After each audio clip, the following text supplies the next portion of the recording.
This is a Dynamics 365 podcast focusing on the ingredients of a successful Dynamics 365 practice.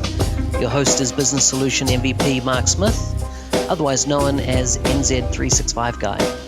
Over the coming weeks, I'll be interviewing seasoned professionals from various parts of the world, talking about what it takes to be successful in a Dynamics 365 practice. Thanks to Kingsway Soft and Alexa CRM for sponsoring the CRM Audio Dynamics 365 Practice podcast.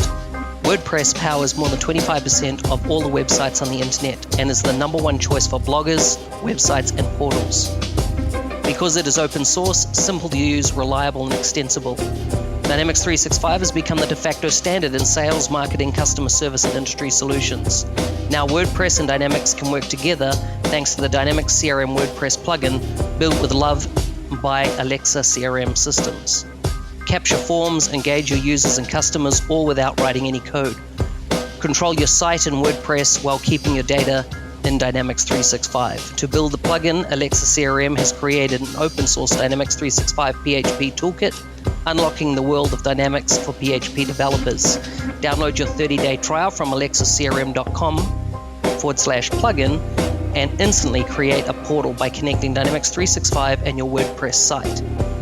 Kingsway Soft is a leading integration solution provider offering software solutions that make data integration affordable and painlessly easy. Thousands of enterprise clients from over 70 countries and regions rely on Kingsway Soft to integrate data with various business systems in order to drive their business efficiency and fully leverage their information assets. Kingsway Soft is a leading provider of Microsoft Dynamics integration software, including Dynamics 365, CRM, AX, NAV, GP, SL, as well as many other applications such as Marketo, Dropbox, QuickBooks, and Salesforce. Whether you need one solution or several, Kingsway Soft works easily within the SSIS platform to make your integration processes as quick and easy as possible. Many of their clients have seen 3 to 10 times greater data integration performance after switching to the SSIS integration platform. Welcome everybody, I'm here with Guus from Amsterdam, and today we're going to discuss his experience and background in working with Dynamics partners all over the world and how he coaches them and what's worked well for them. So Guus, why don't you tell us a bit about your history with Dynamics and how you've come to this point? Yeah, thanks Mark. Thanks for inviting me. So I've been active in the business application arena for all my working life, which today I think is north from 30 years. But, you know, as for many of us, as older you get, the real number starts to get a little bit frightening. I started working for bigger companies like Philips and Digital Equipment, did a buyout with some guys, and then came into the Dynamics world when I started working as commercial director for Navision in the Netherlands in the late 90s. When I left, I started with training and coaching for partners. 2007, we started a company called Partner Masterclass, which was a PDC, a Partner Development Center. Basically, that meant that we were training partners on business skills and not on technique and functionality. And today, I'm one of the co-founders and co-owners of a company called QBS Group. We are initially called MasterVAR, today an SMB distributor. And we manage more than 400 partners in 17 countries. And our goal is to help these people to, make a better business and get more happy customers. Yeah, excellent. So I take it you've worked with a lot of Dynamics practices over this period of time. What have you found the core roles that are needed for a successful Dynamics practice? Well, I think, Mark, that these core roles have been changing over time, and I think they're still changing. So if you take a traditional Dynamics partner, it could be CRM, could be ERP, then for long years it was a matter of having the right technical people and having the right skill sets on that domain, and then make billable hours and have billable people. Yeah. And you already had a few of the success criteria. I think over the last, 5 years, 8 years, Depends a bit per country and per culture and per vertical market, but we've all seen people buying in a different way. We've all seen that marketing became more important, although still there's partners that sort of deny that trend. Yes. So the shift from sales to marketing had an impact on partners, of course, had an impact on their prospects as well. So we see that marketing has become much more important, and I think it will become even more important in the near future. You might say that, and maybe more specific, product marketing is getting more important. So, and while these things are changing, you could also say that the ability to change is another sort of competency that successful partners need to have. You talked about marketing of the product. What do you exactly mean? Do you mean marketing one of the Dynamics CRM or ERP solutions, or do you mean more marketing as a practice, the industry specialization?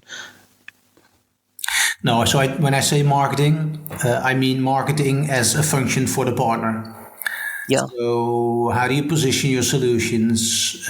Which choices do you make for specific markets, specialization, horizontal or vertical? How do you show the benefits of your solution? How do you avoid just to keep talking about functional features like most of our audience today probably will love and like? But most prospects are not interested in that. They want to know what it means and what the benefits are and how they can improve their business with it. So that's the part of marketing I'm talking about. So in your experience, what partners do marketing? So not so much what partner, but what have you seen effectively done by partners that execute well in the marketing side of things? Well, let's say that for long years. Well, let me start here, Mark. I think the average size of a Dynamics partner worldwide is still somewhere between 20 and 25 people. Yeah. And we both know names of companies that are much bigger, but we all know there's also smaller ones. So if you think about a 25 people Dynamics shop, the question is, how are these 25 people divided over the different roles? Yeah. I would say traditionally, in a services-oriented traditional CRM or ERP practice, a lot of the 25 would be consultants and developers. And there will be salespeople, there will be an owner, there will be admin people, and then that's about it.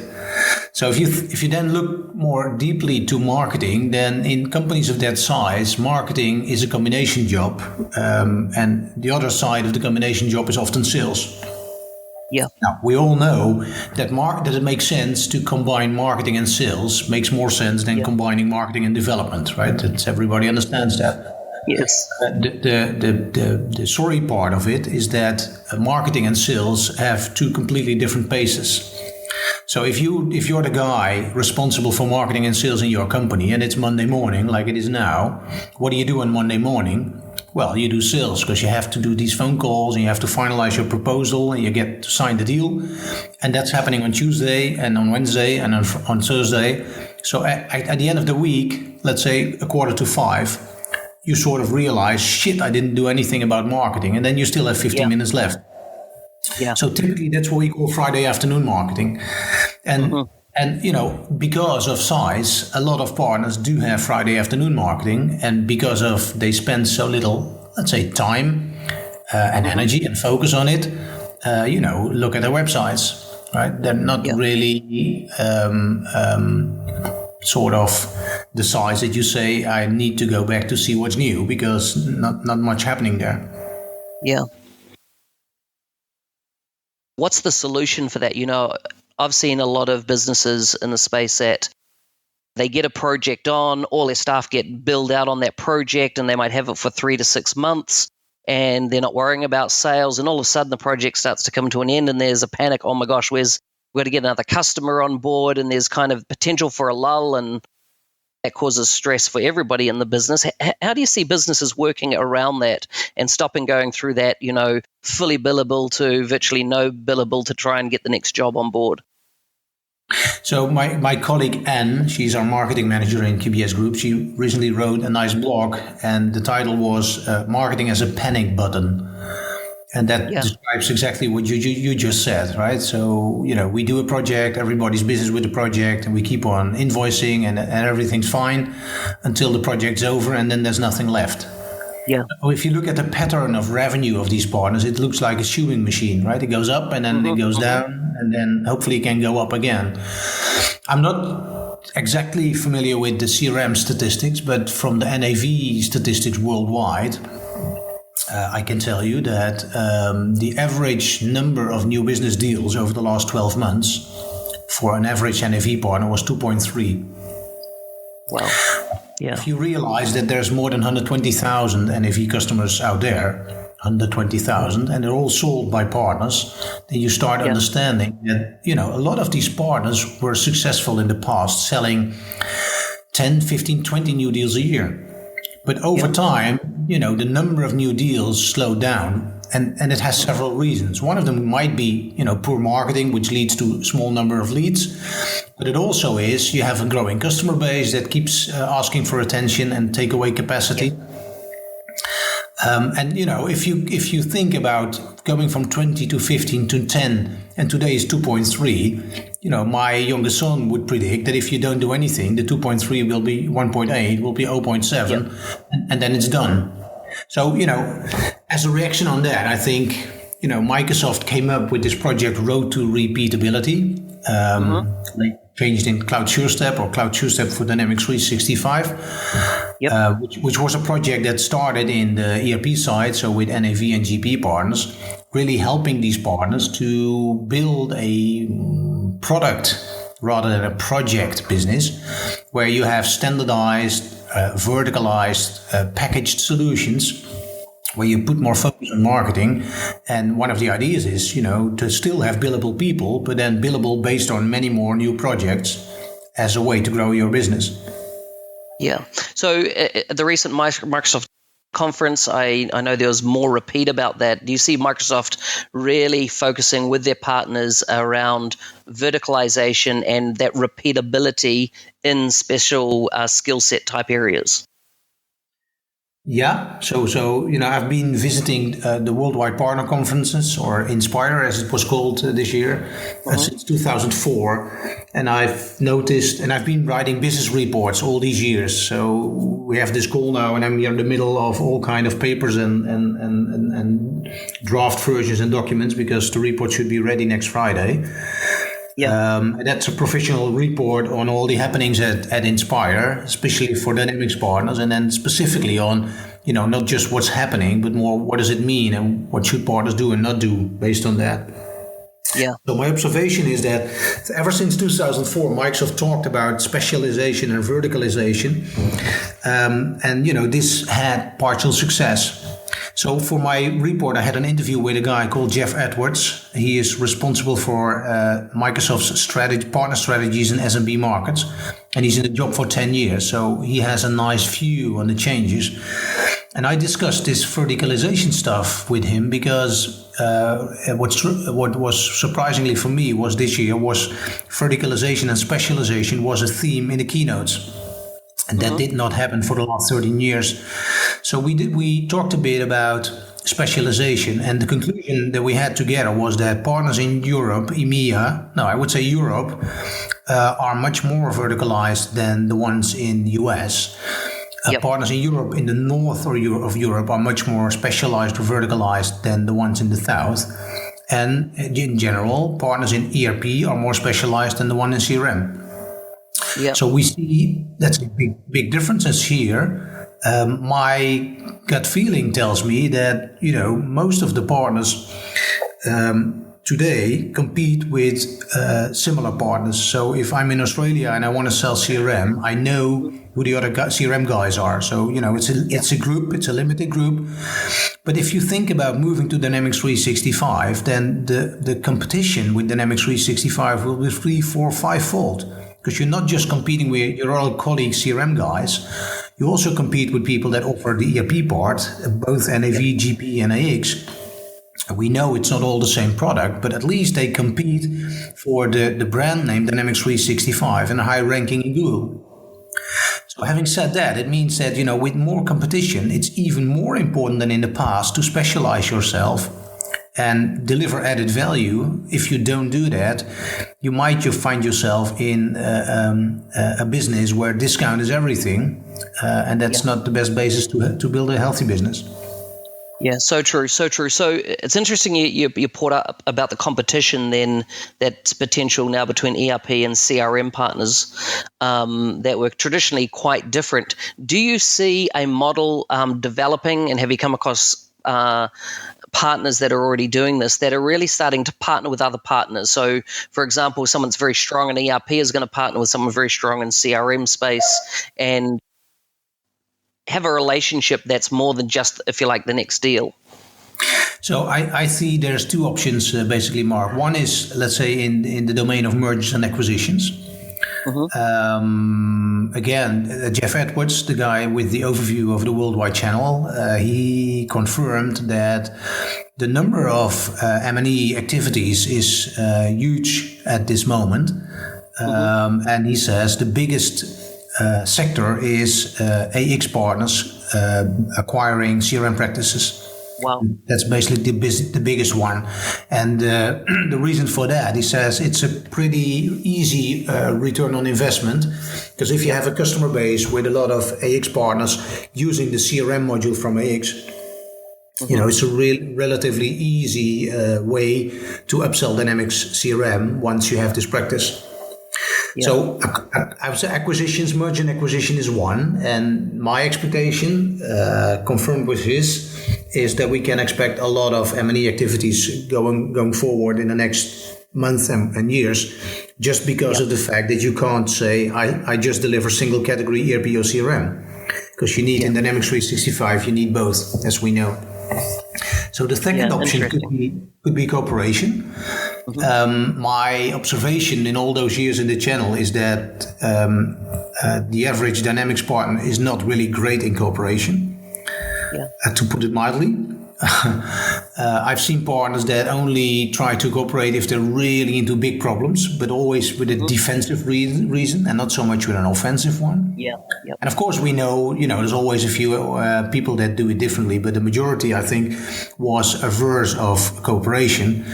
But if you think about all the technologies that now are in front of the Dynamics channel, thinking about Dynamics 365, think about, Power Apps and Power BI and IoT and, what have you. It's so much that, again, if you're the average 25 people shop, you simply cannot have all the competencies on board. Either you try to win deals, single category, just selling, let's say, sales, marketing, service, or just selling ERP or financials or finance, how we call it. But then you only have a part of the total puzzle, and most prospects will go look for people that can offer complete Dynamics 365, and on top of that, the new technologies. So the discussion that I had with Jeff was about, what's the ideal size of a Dynamics partner? It may be good to elaborate a bit on that as well. I know that, with the PDCs, I think like 8, 9 years ago, we calculated what ideally was the ideal size of a Dynamics partner in the projects world. And the answer was around 80 people. Because 80 allowed a partner to have sufficient marketing people, not just one, but a team, and to have somebody for quality and have somebody for methodology and so on and so further. Now, so we had the discussion now, what's happening with the size. I think I surprised Jeff a bit with the question. So he said that's interesting to pay some attention to that question. But his first ideas, like mine, are that if you move from a project business to a product business, again, shrink wrapped, verticalized, standardized, and so on, you need less developers because you build something once and you sell it many times. You don't need so many consultants because, you can make videos and prepare stuff and, you're on a well-known territory. But what you do need is scale in marketing. So marketing and product is easier to scale than consultancy, sales, and developers. Yes. On the other hand, you move from a single category to the complete stack, and that means that you need to have more skills yourself or in cooperation. So I think it's an interesting arena, Mark, to see what's happening in the next months and next months and quarters, and how partners are going to react on this. Yeah, it's interesting because from my experience in the Australian market, for a partner to make a transition to, as you say, become verticalized or productized is very hard, as in because there's always that new project work coming in. They seem juicy. It seems familiar, if you like, and I haven't really seen any Dynamics partner be able to do the transition effectively. I've heard of a few in America, but to do that effective transition of being a project-based company and moving to a product. So I've worked with a lot of partners where this was on the table, and I've seen examples where partners tried to do both, so projects and products from the same company with the same people, and it showed it was not effective. And what I've learned over time is that if you want to think about moving to products, you need a different sales approach to start with, right? You need different sales skills, and probably you need salespeople that can pronounce the most difficult word for any salesperson in the world.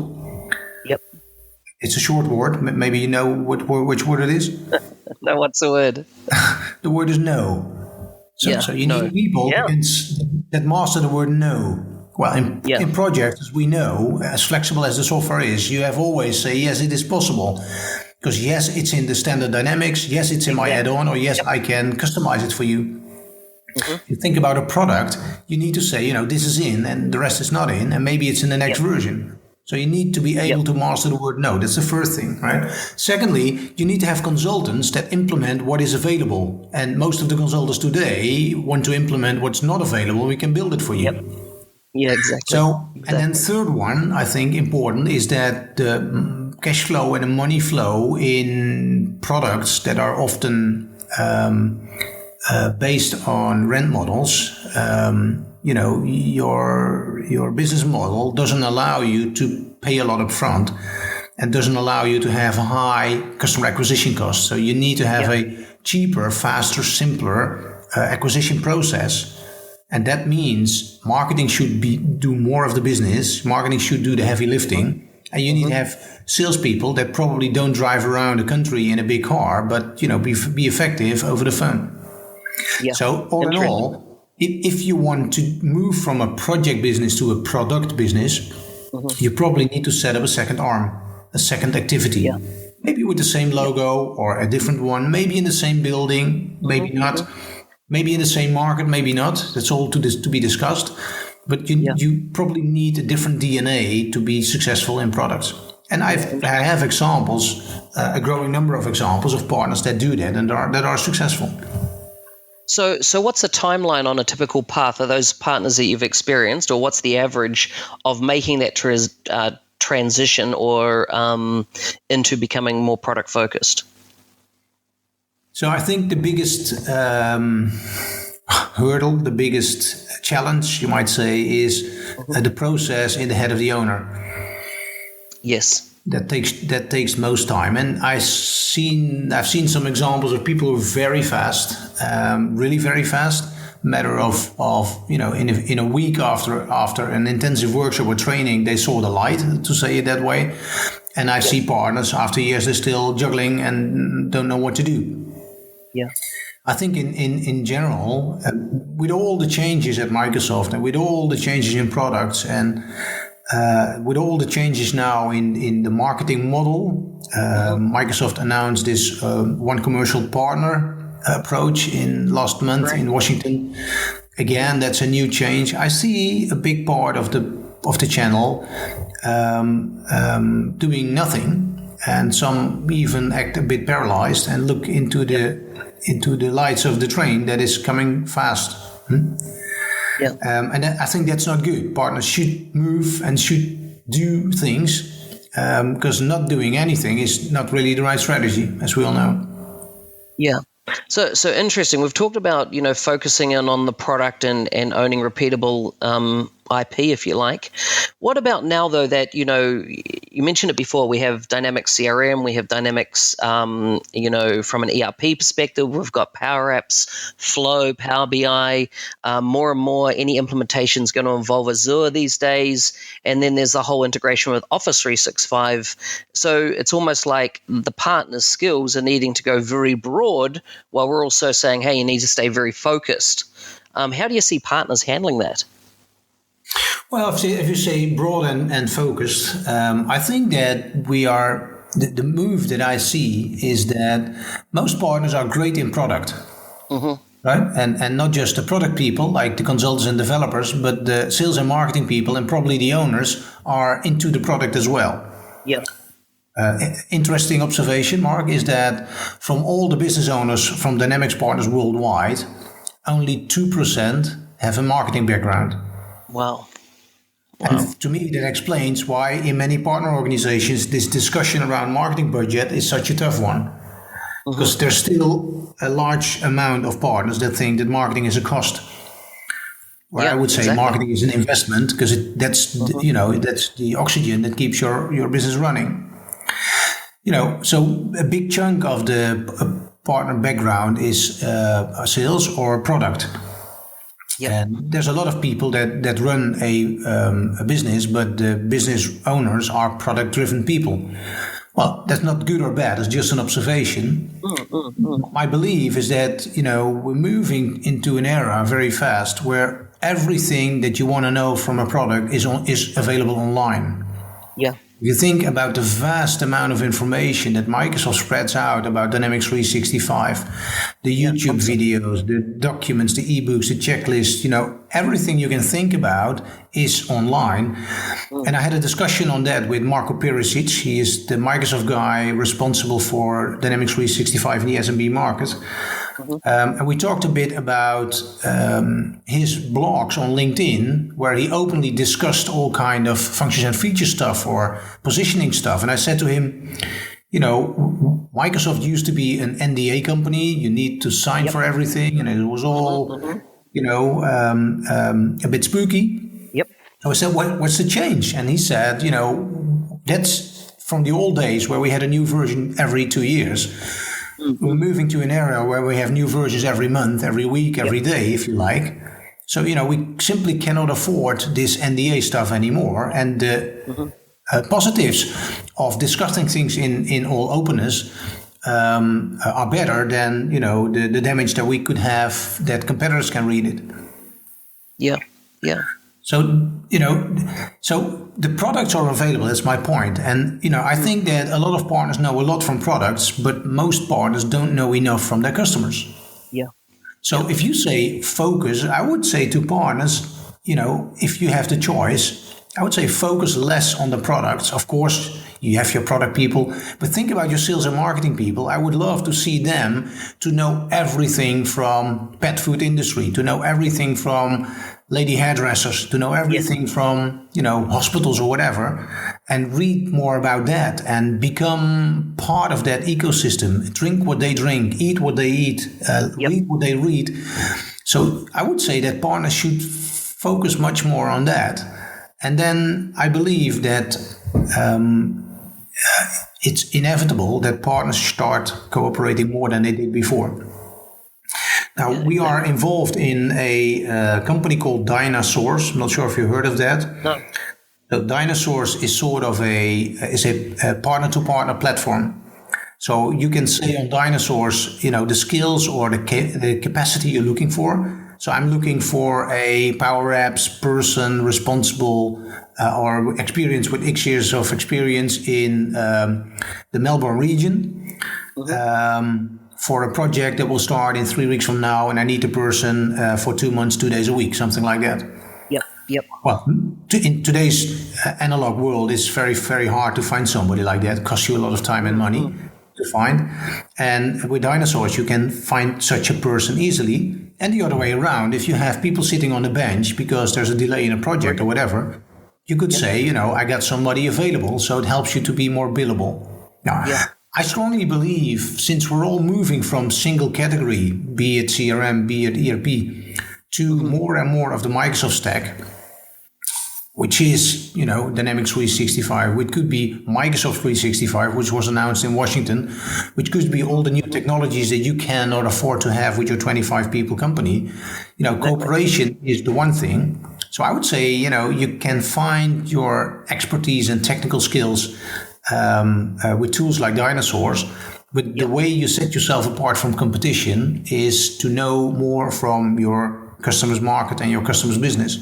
Yeah, so true, so true. I'll make sure that in the show notes that we put the links to these various articles and people that you've mentioned, just so the listeners can see that. Listen, I want to change gears slightly now. What have you found works effectively from a partner engagement perspective with Microsoft? In other words, in your experience with working with partners, what do partners do that work really well in their engagement with Microsoft that generates positive outcomes for both companies? Yeah, that's a good question, Mark. I would say that attitude is an important point there.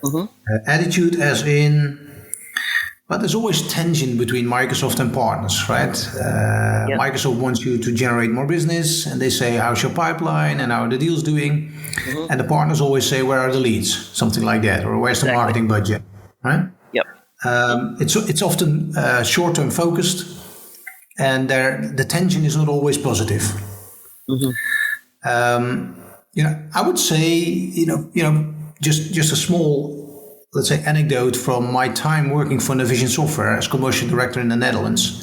In my first week, I came across the fact that we lost our office manager and we were searching for a new person. And in the period we were in between the two office managers, somebody said, Guus, could you keep an eye on info@navision.nl?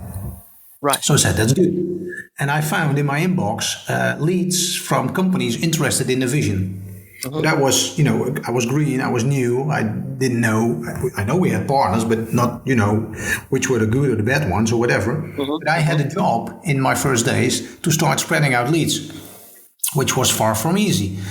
And of course, all you would like to do is put the lead on a place where the chance for winning is the best. Exactly. So with all my limited knowledge, I tried to do that. And then, in my second week on Monday morning, I think 11 o'clock, I got a phone call from a guy. He says, hi Guus, this is Jan. Well, you need to know that in Holland, 50% of all the guys call Jan, so it could be anybody. And he said, I remember I got this lead from you last week. I'm just driving away, visited the customer. I'm on the short list for the last two, and I'll do the demo next week. I'll keep you updated. Bye. And he hung up. And I was like, wow. So what happened? Somebody called me. I didn't ask for it. He didn't complain. 9 out of 10 phone calls you get if you work for Microsoft from Navision are complaints. And there's enough to complain about. So it was positive. It was no complaint. It was, very relevant for me. And I was very surprised. And the interesting thing, and I tell this story a lot in my presentations and trainings, the week after I got a new bunch of leads, and I saw my hand moved automatically towards this guy Jan to distribute them. So the moral here is, people working at Microsoft are human beings just like you and me. Exactly. And they have, positives and negatives, and they like to be treated in a nice way. So I believe a positive attitude and openness and, transparency, and, you can be critical. I think the Dutch are worldwide famous for being blunt and critical. But, if you do that in a positive way, constructive way, I've learned that could be one of the, aspects that could bring success on that side. Yeah. I have to say now that the reorganization was announced just before Inspire, right? Where Microsoft says we're going to cut 3,000 jobs, most of them in the field, most of them in sales. So what we try to figure out now is in all the 17 countries where we're active at this moment. So, who is sitting on which chair and who left and who's new and whatever. But what I see as a red wire is that the amount of partners that will be managed in fiscal 18 will be dramatically lower than the ones that were managed in fiscal 17. Yeah, correct. And secondly, what you see is that Dynamics partners traditionally were used to be, when they were managed, to be managed by a Microsoft Dynamics person, somebody that knew CRM and ERP. And I think the partner channel should get used to the fact that they now, if they are a managed partner, they will be managed by a Microsoft person and not a Microsoft Dynamics person anymore. Exactly. So there will be somebody who has, Azure on the agenda, or productivity, and maybe also Dynamics, right? So, for Dynamics partners, that is probably a wake-up call where they have to sort of consider, am I still managed? If yes, what's the Dynamics amount of this person? And if no, where to go to find, business support. Yeah. And so that's interesting because I find it interesting that this time that Microsoft's reduced, if you like, the headcount dedicated to Dynamics out in the field to a degree. It's my observation. But at the same time, the momentum or the demand for Dynamics 365 just seems to be on the up and up. There's almost more business coming in than that can be handled. There's a very positive a feeling, if you like, vibrance in the market, and even the market becoming, or the customer base becoming more educated around the potential of dynamics and digital transformation and how that can really move their companies forward. Do you think that there might end up being a gap in resources in Microsoft, or do you think that it's really just an opportunity for partners to stand up, take on a bit more responsibility, and really own that product set and taking it to market? Well, let me say two things about this, Mark. First is that I like to use the metaphor between Dynamics 365 and Office 365. Mm-hmm. I'm not sure about the age of your audience, but I think there's people in the audience listening now that have used products like WordPerfect or maybe even WordStar in the very past. Lotus 1, 2, 3. Yeah. So there was a reason why people did not buy Microsoft Word. I know in Western Europe, WordPerfect had a market share north from 90%, so they were very dominant. Wow. For calculations, people used Lotus 1, 2, 3 and Symphony, although Microsoft had Excel, but hardly anybody was interested in Excel. People started buying the stuff when Microsoft stopped position and sell these as separate word processors or separate calculation sheets. Yeah. But when they started to integrate it and didn't call it Word or Excel anymore, but they called it Office.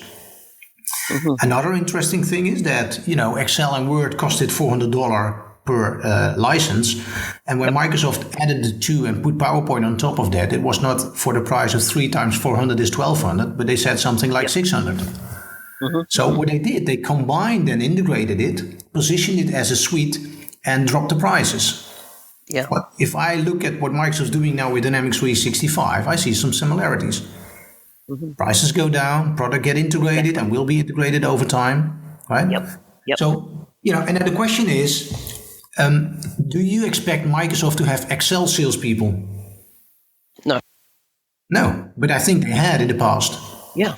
So moving forward, is it realistic that Microsoft still has salespeople that are specialized in CRM or ERP?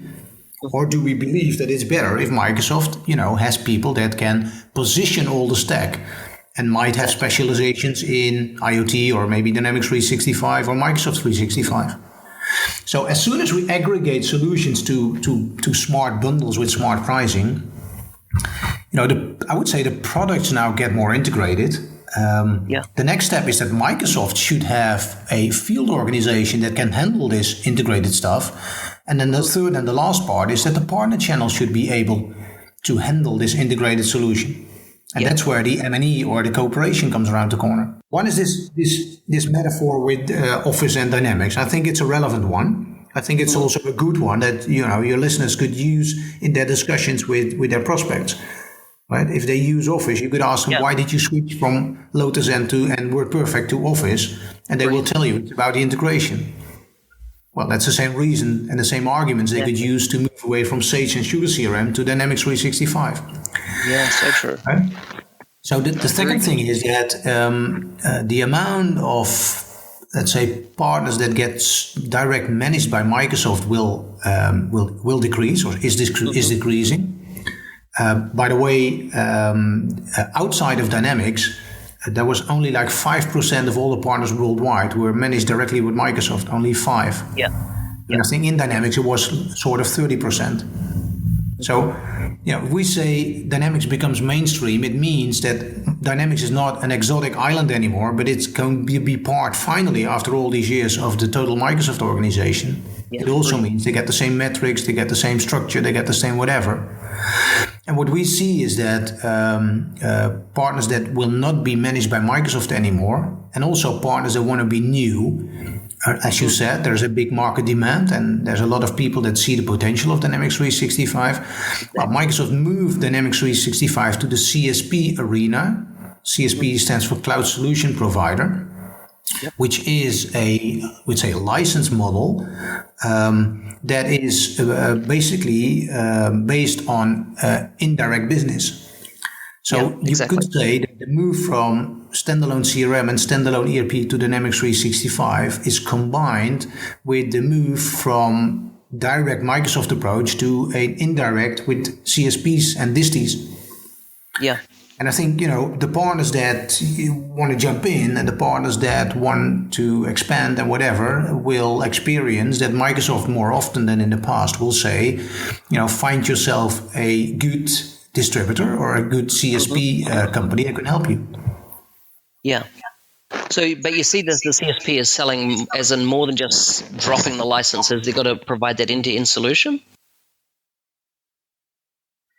Well, there are already different, let's say, vendors. We ourselves, with QBS Group, we are CSP indirect, which means that partners can buy through us. There's a limited number of CSP indirects. Most of them are the big disties, the Ingram Micros, Tech Data, also these guys, right? They're all huge. But I think the point is they're very good in transactions. They're very good in marketing, but their knowledge of Dynamics is limited. Exactly. There's the question, what are partners looking for? Are you looking for the best margin, the lowest prices? Then probably, you should talk with these guys. But are you interested in added value and people that understand you, can help you and bring you to a higher level?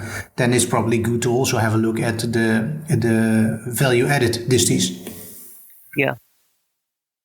So with all the changes that are going on, what are you seeing partners are asking for from a training perspective more than they have in the past? So traditionally, Mark, this channel is used to have product trainings. So product is everything, right? If you go to events and you do presentations, all the audiences for products are always fully booked or overbooked. Yep. But I see that more and more partners start to realize that, technique and functionality is important, but at the end of the day, it doesn't make the difference anymore. Yep. So things like positioning, things like smart pricing and packaging, things like good verticalization, good marketing, more and more will make the difference. So what we see is that there's growth on both sides. Of course, partners that want to stay ahead of the curve with the products will send their product people to product training, which is good. We've also seen a lot of demand on the business skill side. So myself, I've delivered these trainings around road to repeatability, which initially was especially for the ERP part, now also available for the CRM partners. Microsoft changed the name later to Cloud SureStep for Dynamics. And we saw a huge demand for that. And I think I've trained together with colleagues more than 150 partners in 35 countries over the last 3 years. Brilliant. So, there's a lot of things going on that. And, I feel that partners understand they have to change. Again, some do it faster, some do it slower, but that's normal, I guess. And that won't change.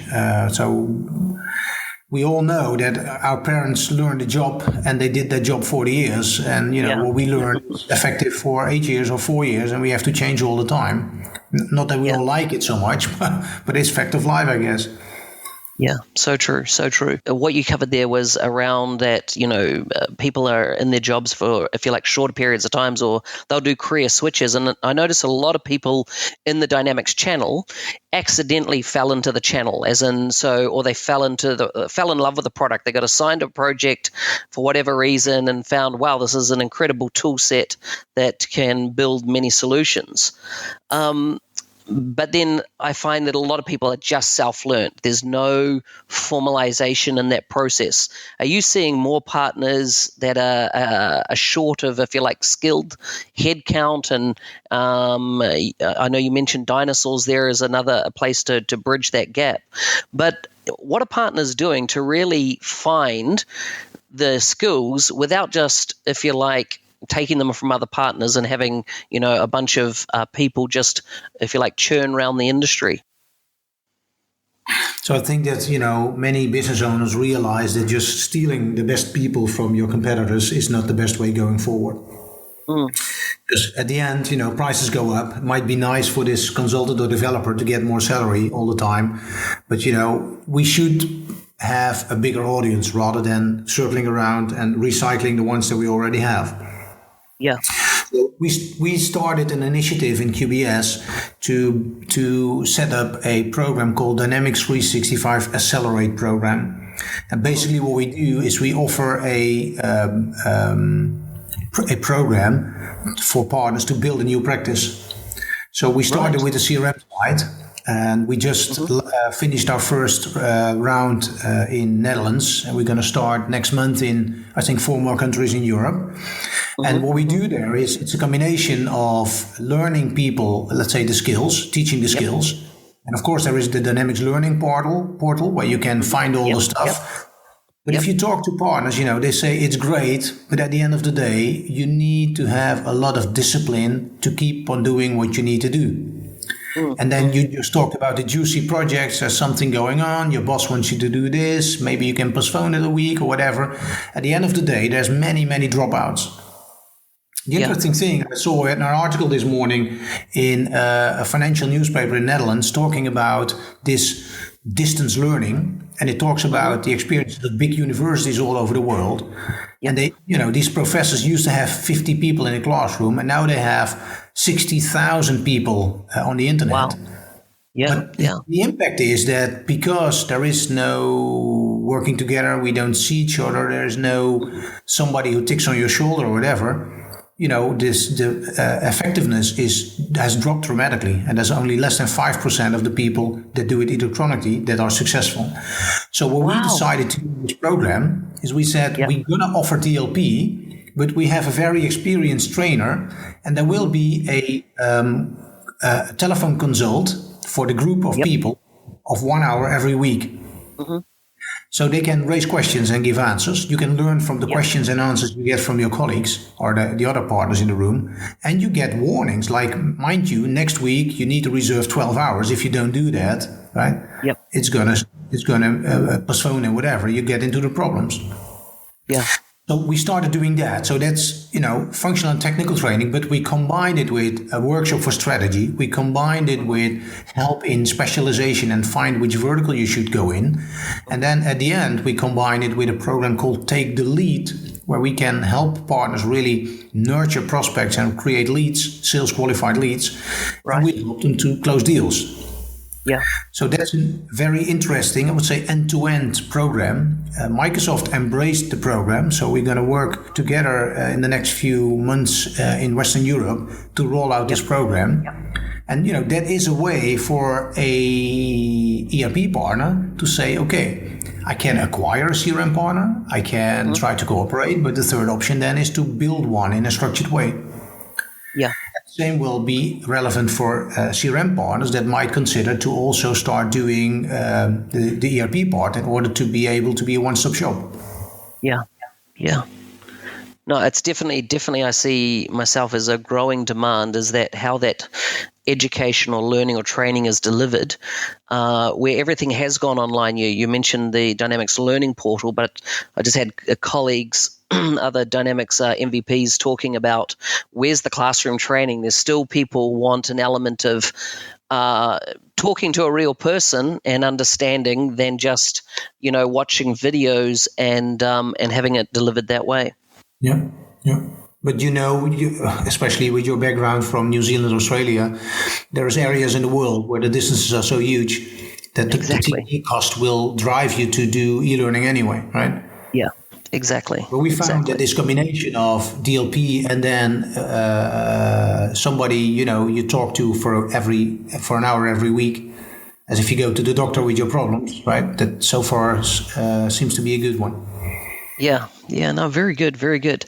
Listen, in your experience in the mix of a Dynamics practice, do you often I've seen what were consultants move into, let's say, a leadership position, and I think there's quite a difference between what I'd consider a leader and a manager, and often they've been very good as consultants, but then they move into let's say a managerial position, and they struggle with the people part, the mentoring, coaching, they've moved away from being a peer to in that leadership role. What's your advice for them so they can be, make that transition, if you like, effectively from being all about the product and implementing or billable time into more of a leadership team lead type position? Well, I think that, when I was younger, it seems that everybody wanted to become a manager. Yeah. It seems to be, there's only one way, which is up. Mm-hmm. And I'm not sure, like you said, if everybody is in a position to start doing that. I'm not sure if everybody would like to do it. And I think sometimes in some organizations, how shall I say it, a bit Dutch, sometimes even it could be seen as overrated, these positions. Yep. Yeah. I know totally. A lot of people who are very unhappy moving away to a management role and a leadership role, and then say, I have regrets because I would like to go back, but I don't know how to get back or whatever. Yeah. The first thing I would say is, come up with the question for yourself and be honest with yourself on what you want to achieve. Mm. If the only thing of a leadership position or management position that is attractive is the money, then I would think twice. Yeah, exactly. And, I would say you just use the term MVP, most valuable professional. I would say if you are good in a product and you move into a position potentially to be an MVP, and you start, blogging and video blogs and presenting on events and stuff like that, I would say I would consider that as a leadership position as well. Exactly. Yeah. Definitely showing, the thought leadership and the technology leadership. And there's a massive demand for more of that, definitely in the community, I feel. Yeah. And then to be honest, again, Mark, if the average size of a Dynamics partner is 25 people, well, you don't need a lot of managers, right, in a company of that size. Exactly. So exactly. Not everybody should have the goal, to end up like that. Yeah. So true. Not all those positions are available, I guess. I know, but for some reason, there's this idea that that is the pinnacle to get up to, and it's just, I think it's a lot different than what, if you like, people that aspire to it really understand it is. Well, when from my personal background, when we merged Partner Masterclass with a company called Concept Sales back in 2012, and we started QBS. So I said, I get a lot of energy from working with partners in training, coaching, and inspiration. Yeah. So that's what makes me happy. So I'm not interested to have a position in the management team. I don't want to be in too many meetings. And that's where I am today. Yeah, brilliant. But still, brilliant. You want to invite me for this podcast, right? So. Yeah, I like it that you've cut out that niche that that really fits with what you enjoy doing. Yep. I just have a couple of quick fire questions to wrap up here that I'd like to go through with you. So these, you can either one word or you can elaborate on them, but what book do you recommend most to people working with Dynamics and why? So there's a book called Consumption Economics, Mm-hmm. The New Rules of Tech. It's on my desk here.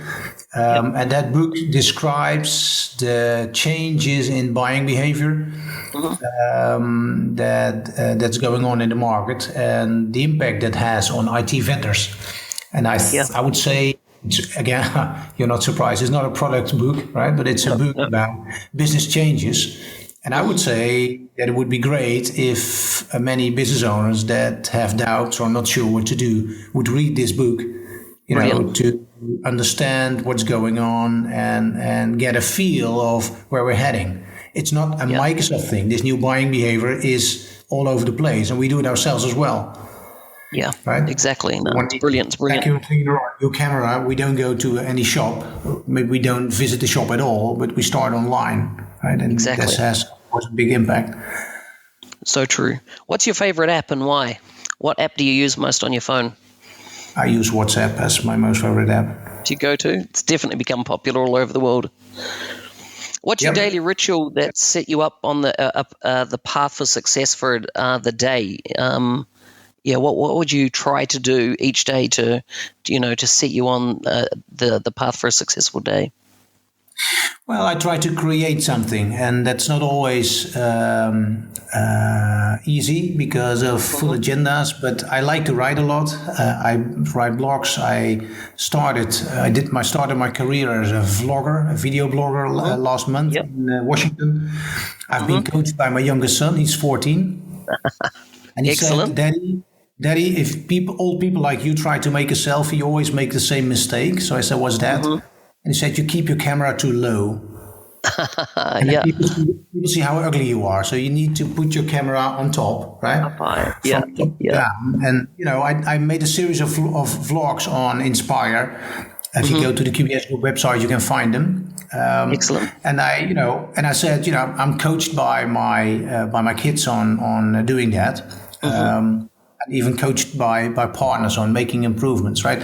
So, creating something could be as simple as a checklist, as a small blog, or maybe a vlog. But I like to create something and create something that's not there at the beginning of the day. So that makes my day a great one. Fantastic. If you could redo anything in your Dynamics career, what would it be? If I could do something now. No, if you could redo. In other words, if you could do a redo on part of your Dynamics career, whether it be, get in earlier, whatever it might be, it's hard for you to get in earlier being that you're really there from the start, but is there anything that you would have done differently in hindsight? I would step in earlier. I think that's the point. Yeah. I started in 99, but it would be interesting to already start a few years before. It's been great talking to you. Just in closing, how can people get in touch with you if they want to find out more about the training you offer for partners? What's the best way for them to connect with you?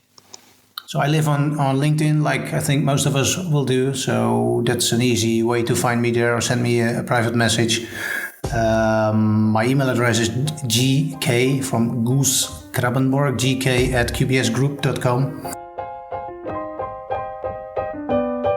This has been a Dynamics 365 podcast focusing on the ingredients of a successful Dynamics 365 practice. Your host was Business Solution MVP Mark Smith, otherwise known as the NZ365 Guy. Please subscribe and leave suggestions for future topics or guests. More details and resources covered in the podcast are available in the show notes. If you or someone you know would make a great guest for the show, please let me know. Thanks to Kingsway Soft and Alexa Serial for sponsoring the Serium Audio Dynamics 365 Practice Podcast.